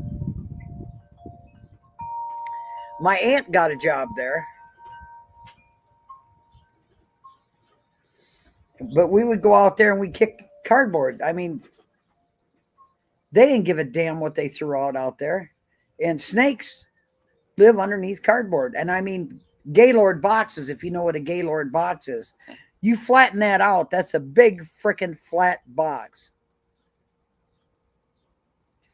Lady dies. Some of the UK squatted to pee in the bushes, almost peed on a snake. She ran out of the bushes to be met by a bunch of Asian tourists. She hadn't even pulled her pants up properly. Yeah, well, I didn't bother. When I come out of that outhouse, I didn't bother. I ran like a son of a gun. Sat down on a damn snake. I used to catch garter snakes when I was a kid underneath these boxes out in the field for Dorn trucking. And it was right across from us, right across from my house. And I'd go out there and catch garter snakes. I'd put them in my pants, my jean pockets.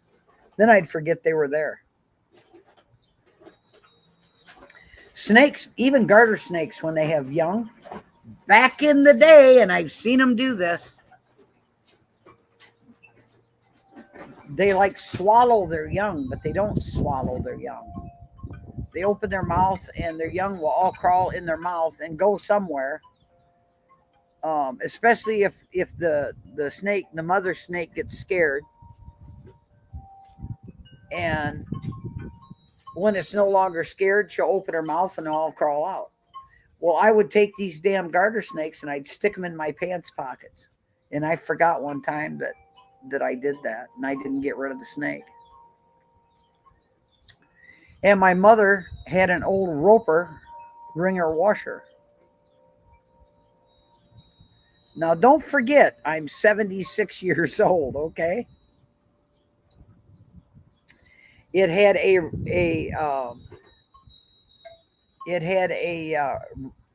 ringer. It had a ringer up on the top part, and then it just had the barrel with the agitator. And you start out with all your towels, washcloths, all whites, towels, washcloths, all that good stuff. Then you go from that to socks and underpants. And then you go to colored clothes. You go to shirts and dresses, all in the same water, people. All in the same water. And as each load is done washing, you turned a lever and the wringer would start. There were two, for lack of a better term, like two rolling pins that rolled together. And if anything got hung up in there, there was a bar that was right across the top of that. You hit that with your fist, and it would stop the rollers from moving, and then you could pull the clothing back out that was stuck in there.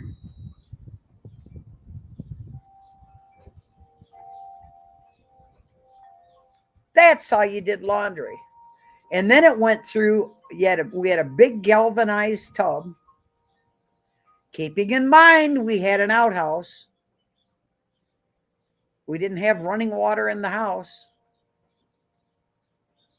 We had electric, but no running water.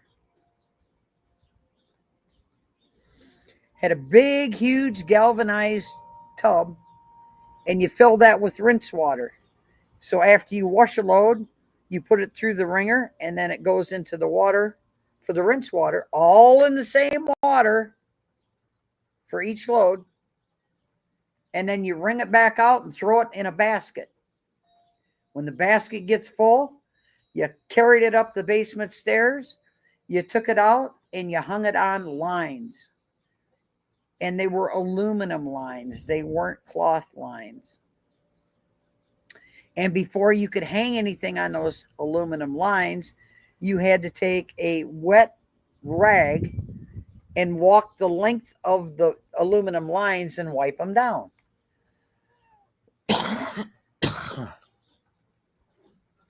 Then, as the clothes got dry, you could keep going back out and you were checking them. And as the clothes got dry, you took them down. We had clip clothespins.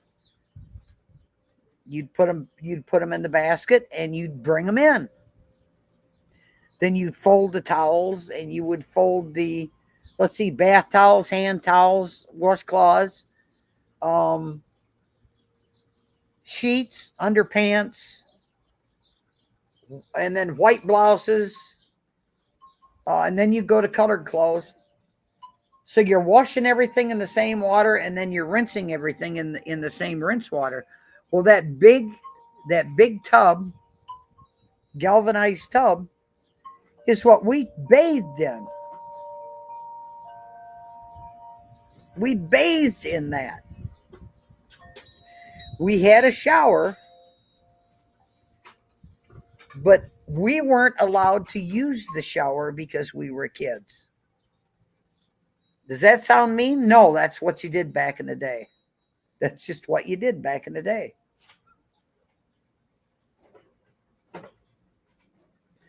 And then to empty that water, you'd have to empty it. The old Ringer washer had a pump on it. You'd have to empty it pump it in a bucket, in a regular gallon bucket, fill 2 of those, and then you'd have to carry them up the stairs out of the basement, outside, and dump them, and then back down until the washing machine was empty. Then you had to dunk a bucket in the galvanized tub of water that you used for rinsing the clothes. And you'd get 2 buckets of that, and until that was all empty, that you did the same thing. You'd walk up the basement steps and outside and dump it.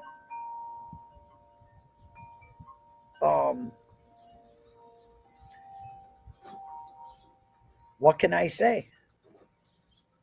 Then we got running water.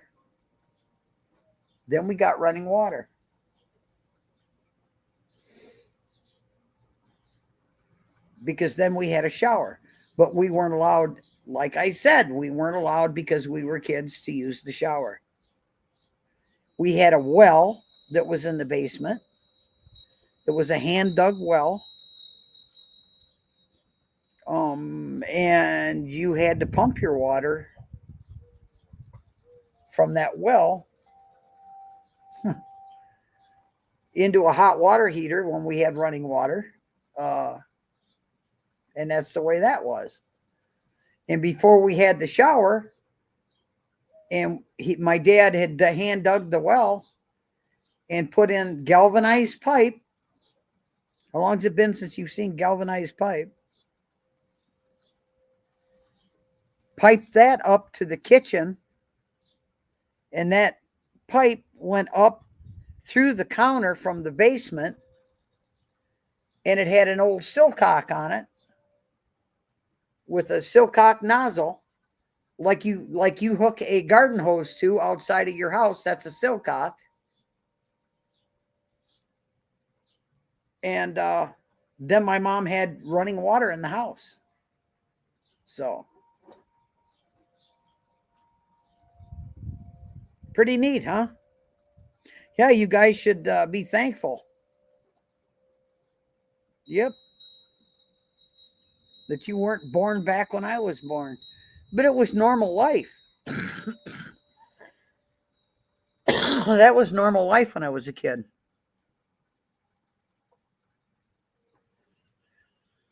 And then when we were big enough and allowed to use the shower,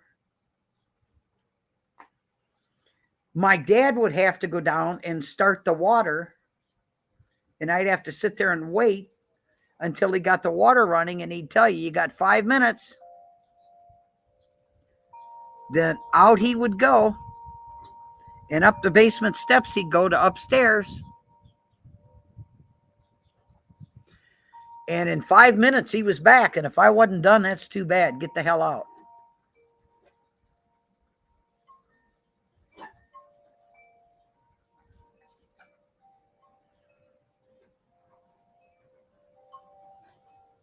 Wow, that's awesome. That's freaking awesome. I can remember my grandmother My German grandmother with a cook stove, and she burned wood and corn cobs in that. And she baked in that too. She baked in that. She baked bread every day. I have her uh, bread dough container here. She never wasted a drop of water. She'd boil potatoes, and then she'd make German bread, German potato bread. And she never wasted a drop of that water. She'd made bread with that. And when the bread was done baking, it had the starch. It had all the starch from that boiled potato water on the outside of the bread, so it was like a powder. And my God, that was the best bread. She made noodles. She would hang cloth clothesline in her kitchen, make noodle dough, and then she'd roll out rounds of dough for noodles, and she'd put over the cloth clothesline, she would put wax paper and hang those rounds until they would get dry enough for her satisfaction. Then she'd take them down and roll them up, and then so it looked like a long tube, and then cut them up, cut that long tube in pieces, and then separate them and with her fingers so that they were long noodles, and then she would cook them. She made chicken noodle soup that way. She'd bake cookies. I can remember her, and she'd had rheumatic fever when she was 14. She didn't have a hair on her head.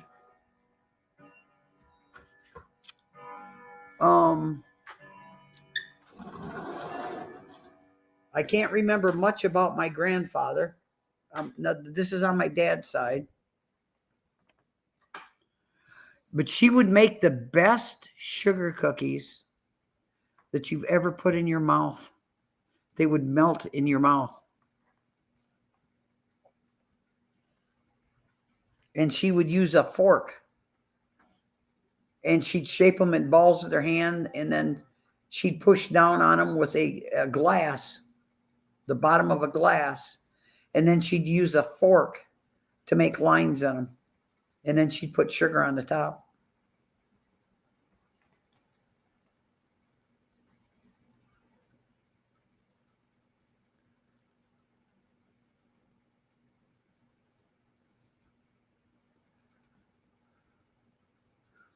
Yep, that's right.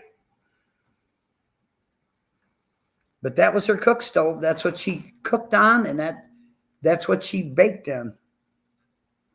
I have a small model of one, and it's actually got the things that you take the rounds off of where you cooked with a pan.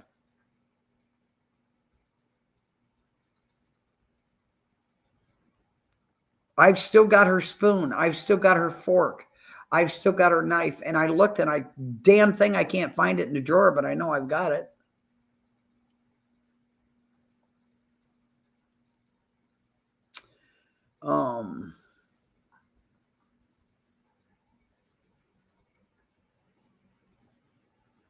She got a propane stove, huh?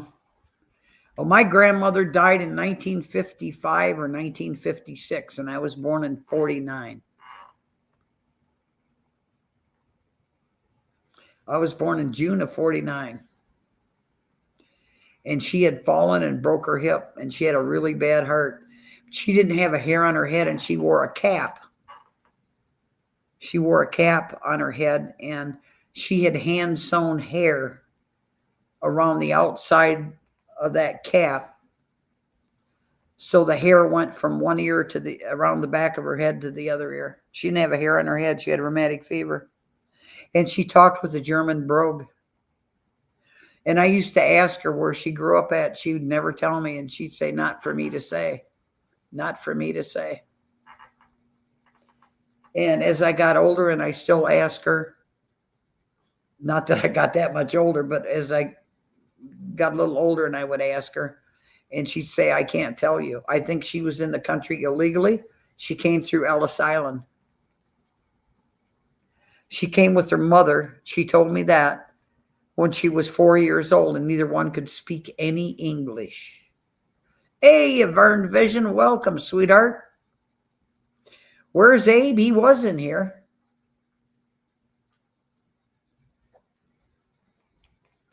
He was in here, bud.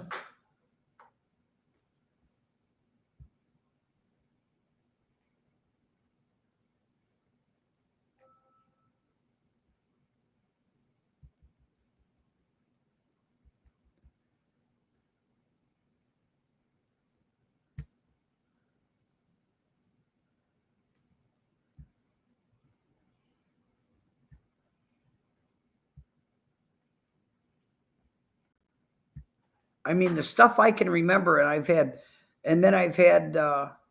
dumbasses like Karen Crud say I got dementia. No, I don't have dementia, asshole. Sorry. I don't have dementia, asshole.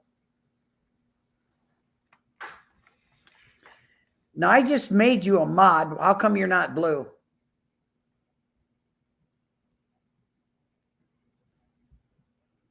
What's the deal here?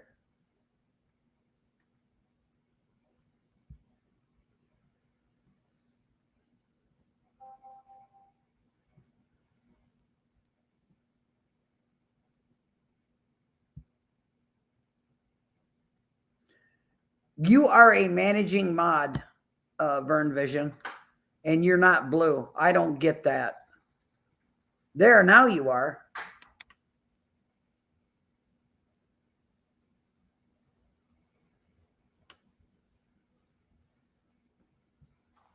So, yeah, he is blue now, but he wasn't. Not on my end, anyway. I mean, I can show you where, and my doctor has forced me into going in to get a leg brace. All I wanted was something that went from above my knee to my foot. And I've been forced to go to this guy. Yeah, I got to get going here. I can show you where I have broken the joint in my look at this. See that right there? See that? The other one ain't that way. I broke that joint because I fell here.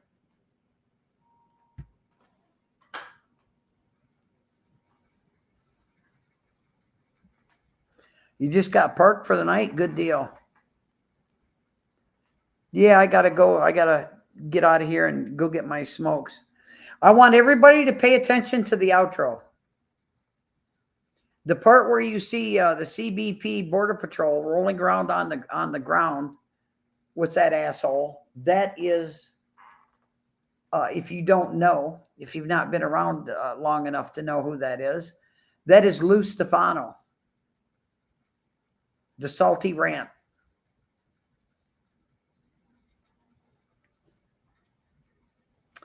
And they rolled him around, and it says, you people think that's funny? I think it's absolutely hilarious, because you couldn't go in and go where you wanted to go, and you were in a restricted area and told to leave, and you thought you could tell them to go to hell. You didn't have to leave. That's what that was all about. You people need to know this. And then you need to pay attention. There's a picture of me. The only thing that's me is my face and my hair. The rest of it is not me. and it says, shut the fuck up, bitch, on the bottom. That's what I used to tell people. Shut the fuck up, bitch.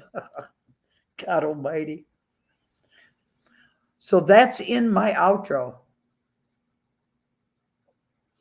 Yeah, well, he hasn't been around for a while is a good thing. It's too bad he doesn't do the world a favor and do the same thing for old Karen Crud and quit wasting good oxygen.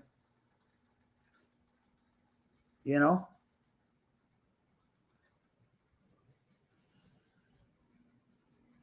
And that's in my opinion. Yeah, it's outro time. I've got my 2 hours and I got 2 hours and 10 minutes in already. Jesus. Time flies when you're having a ball, you know? I used to tell people, Vern Vision could tell you about this. Some of the other people in here can tell you about this. Hey, TOS.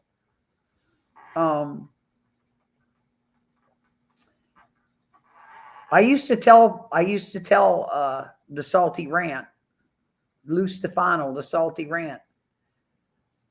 When I caught him lying, he lied about being in a car wreck and almost dying. He lied about, because all he did was take that off of a picture on the internet, which was so hard. I mean, it was so hard. Let me tell you, it took him about 3 minutes for everybody to find that. And he said he was dying in a hospital. He was not. I've got a picture of him. I still have a picture of him with no top on, with his tongue hanging out, looking like a fool that he is. Claimed he was a tow truck driver. So I asked him, I said, okay, if you're a tow truck driver, how do you tow a vehicle? Well, he said, you tow them all the same way. I said, well, how's that? You hook up to the back and you pick the back wheels up and you tow them. I said, is that right? You sure about that? Are you sure about that? What if they're, hey, Emo, howdy. I said, what if they're front wheel drive instead of rear wheel drive? Oh, that don't matter. You pick them all up by the back. Yeah. Yeah, bull crap. So I wish you would have got in here a little bit earlier, Emo, because I'm about ready to get out of here. I've been in for 2 hours and 12 minutes. I've been going live every night at 5 my time, and it's like right now it's what, 7:15 or so. Been on for 2 hours and 12 minutes. And I'm going to tell you people something, and you need to pay attention, that if I wouldn't have listened to the trolls, if I would not have listened to the damn trolls, Emo and I would never have had a problem.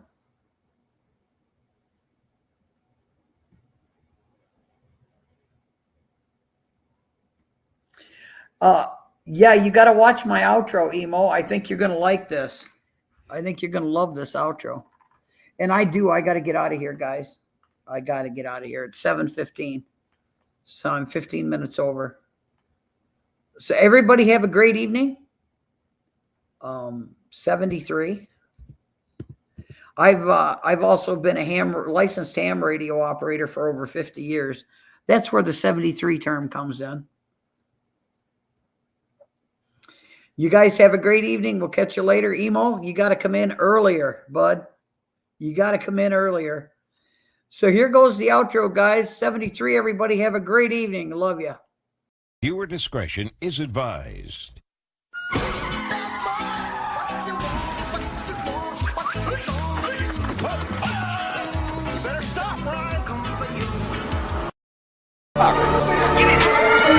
just think it's so funny.